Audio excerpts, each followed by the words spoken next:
I don't usually suggest buying guns that are extremely cheap, because you'll end up with something that is actually cheap in quality and performance. Even the $300 price range can be a bit risky if you don't know which one to pick. If it's just possible, I'd save up a few bucks so that I can get a decent gun that I can actually use.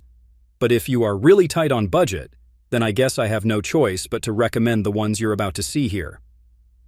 What's up, everyone? This is Scott from Line 45, and today I am going to give you a rundown of some of the best guns you can get for around $300 or less. Before anything else, let me do this quick plug. Hit the like and subscribe button. You can see all those buttons below this video. I know it feels like a hassle, but those simple clicks mean a lot for my channel. Now, let's get back to the good stuff. Taurus G2C. The Taurus G2C is one hell of a surprise in the sub-$300 price range. At first, I really thought that this gun had bargained a lot for it to have a really low asking price. But boy, I was wrong.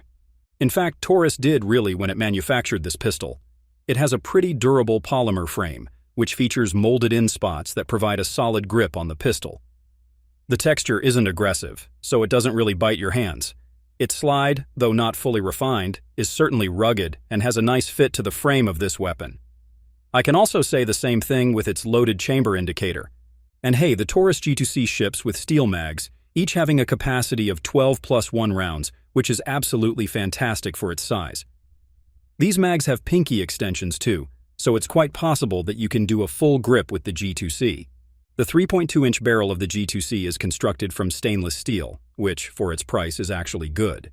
This barrel allows the G2C to maintain a fairly decent sight picture for more precise aims and, basically, better accuracy. It will also eat different 9mm ammo, which is the very reason that it has always had a place in my heart.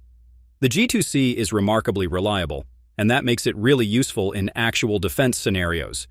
If the Taurus G2C doesn't appeal to you, then let me inform you that the G3C and the GX4 can also be bought within the same price range. So feel free to check them out. Ruger LCP. Another sub-$300 gun you need to check out is the Ruger LCP. Despite the many great guns Ruger produced over the years, the LCP is probably the most popular and recognizable. After all, it's small, affordable, and functions impressively. Now, the LCP is a certified pocket pistol, and it has really gained traction in the market because it's the cheapest way to have a reliable self-defense platform. The gun is chambered in 380 auto and features a 6+1 capacity.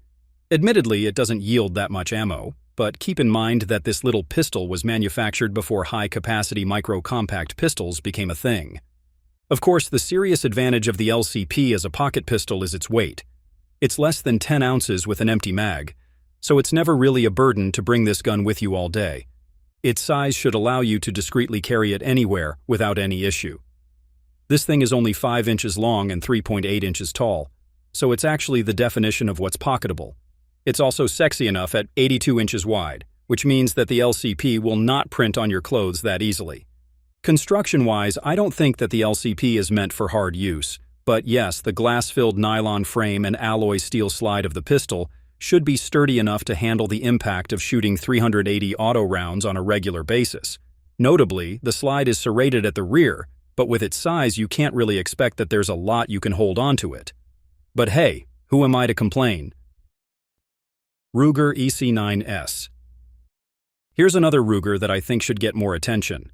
The Ruger EC9s is a striker-fired polymer-framed 9mm that features a single-stack magazine so that it remains narrow and concealable. Every component and aspect of this firearm is designed for fuss-free concealment. Take its slide, for example. It's made from steel but is unbelievably slender. Plus, its edges are rounded enough so that they don't snag on your clothes whenever you holster or draw it. Meanwhile, all external controls are stout and trimmed. Again, that's for the purpose of keeping the gun from snagging. Trigger safety and manual safety are among its key safeties. The trigger safety, in particular, requires intentional pressing before it disengages. So right from the get-go, the EC9s are impervious to accidental discharges. 7 rounds are admittedly low in today's standard for micro-compact 9mm handguns. While it's true that the EC9s are smaller than many micros out there, their capacity is still underwhelming. Fortunately, Ruger offers an extended mag for the EC9s, which allows for 10 shots of 9mm, and alongside that, an additional area where you can grip the pistol. Keep in mind that the sights of the EC9s are directly machined to the slide. This setup makes them quite sturdy, but at the same time, there's no room for adjustments that you can make. Still, the EC9s shoot well. It's a bit snappy, which is expected from a small gun, but it remains accurate and reliable overall. Taurus 22 Tuck. The 22 Tuck is a fresh new gun from Taurus. This thing just came up in 2024, and it already has the merits of being a good defense firearm for some folks. Well, I did mention that because it's chambered in 22 LR. I know a lot of people who would hate you if you chose a 22 LR as a cartridge for self-defense. But then again, some folks out there are pretty much satisfied with using low recoil ammo. The 22 Tuck uses a tip-up barrel design, and it is one of its most remarkable features. With a tip-up barrel, you can load and unload the gun without the need to rack its slide. That alone simplifies its operation by a lot, making it extremely useful in high-stress scenarios. The 22 Tuck is built around a polymer frame that integrates stainless steel inserts. All its ergonomics are patterned to what most modern handguns offer, such as interchangeable grip panels and extended beaver tail. But this ain't a striker-fired gun. Oh boy, it uses a hammer and comes with a double-action-only mechanism for consistent, intentional shots.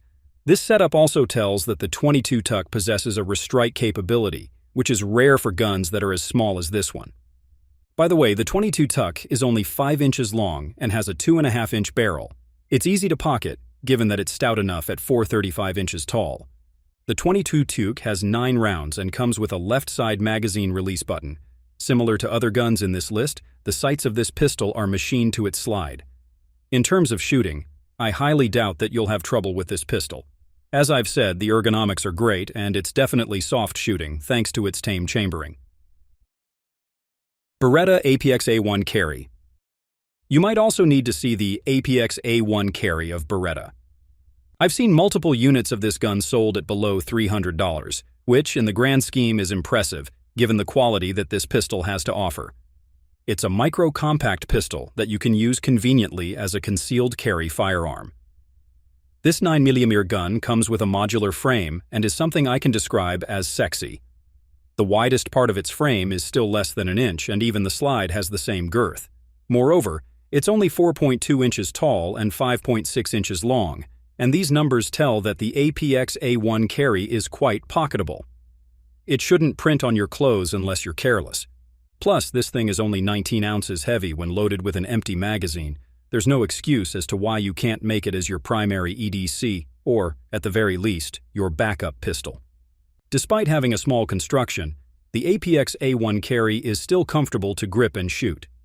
It helps that its front strap and back strap have aggressive texturing, while the sides of the grip are only moderately textured. This kind of balance makes it easy to hold the APX A1 Carry for extended periods, especially when the gun is under recoil, given that it usually flips up. Moreover, it has a low-bore axis that tames its muzzle rise effectively. Its trigger is very accessible, thanks to its oversized trigger guard. Compared to the previous APX Carry, the trigger on the A1 is a lot more refined and easier to get used to.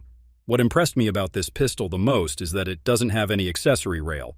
It's smart, considering that you don't actually need to mount lights or lasers on a gun that is as small as this one.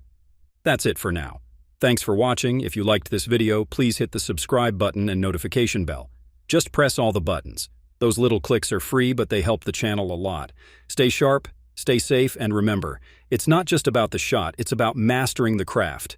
Until next time, lock and load.